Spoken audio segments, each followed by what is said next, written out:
ওসিলাকে শিরক বলছে, দালালি বলছে, তাদের অধিকার নাই নিজেকে মুসলমান দাবি করা। তাদের অধিকার নাই আপনার কি বলে নামাজ পড়ার অধিকার নাই, রোজা রাখার অধিকার নাই, হজ করার অধিকার নাই, যাকাত দেওয়ার অধিকার নাই, কোরআন পড়ার, কারণ সব কিছু আমার নবীর ওসিলাতে হয়েছে। অতএব ওসিলাকে যারা বৈধ বলে তারাই এই সমস্ত কাজ করতে পারবে।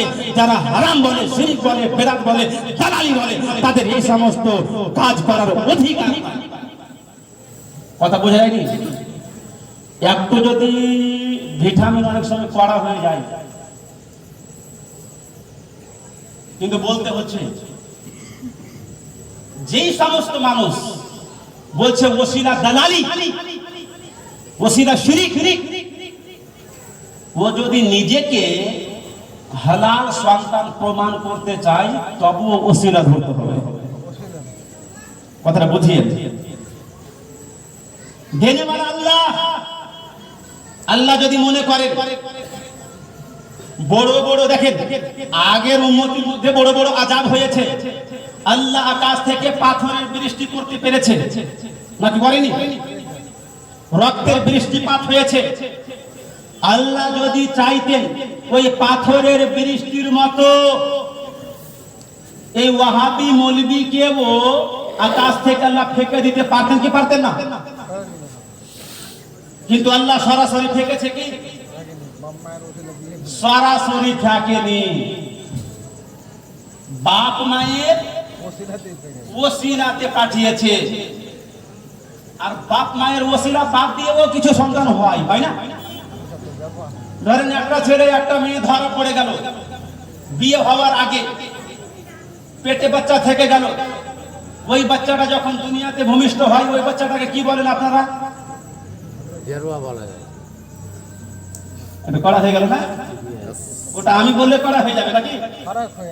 আর ভালো করে একটু মানে ওটাকে হারামি বলে নাকি, বা জারজ। কারণ মায়ের ঠিকানা নাই, বাপের ঠিকানা নাই।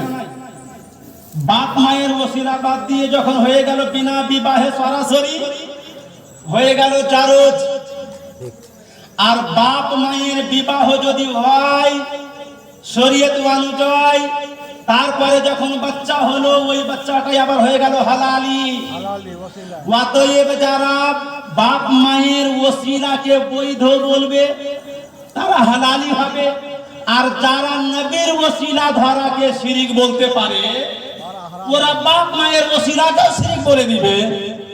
আর যখন বাপ মায়ের ওসিলাকে শিরক বলবে বুঝে নিবেন এরা শিরক করেনি, সরাসরি এসেছে। কিন্তু ওদিকে যখন সরাসরি হবেন বিনা বাপ মায়ে, বিনা বাপের ভাইয়ের বিবাহ ছাড়াই যখন হয়ে যাবেন তখন আর হালালি থাকবে না, হারামি হয়ে যাবে, জারজ হয়ে যাবে। তো কেউ যদি নিজেকে হালালি প্রমাণ করে তবুও তাকে ওসিলা মানতে হবে। ওসিলা অস্বীকার করে নিজের অস্তিত্ব পর্যন্ত টিকিয়ে রাখতে পারবে।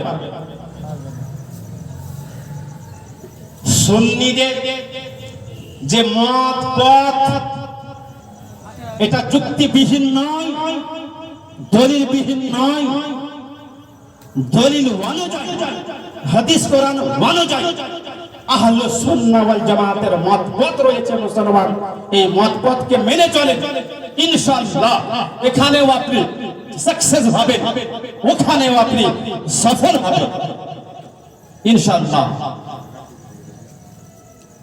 ব্রাদারান মিল্লাত ইসলামিয়া,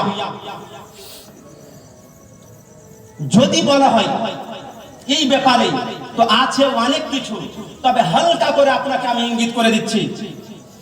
আপনাকে যখন যুক্তিগুলো দেওয়া হয়, আর এটা এই জন্যই বলছি, না বললে বুঝবেন না, যে যুক্তিতে মানুষকে এমন ভাবে দূরে সরিয়ে দিচ্ছে, বলে আরে রে রে আল্লাহ সবার সাহায্য করে, আল্লাহ সবকিছু দেয়, অন্য কারো কাছে সাহায্য চাইছো, এটা বেদাত।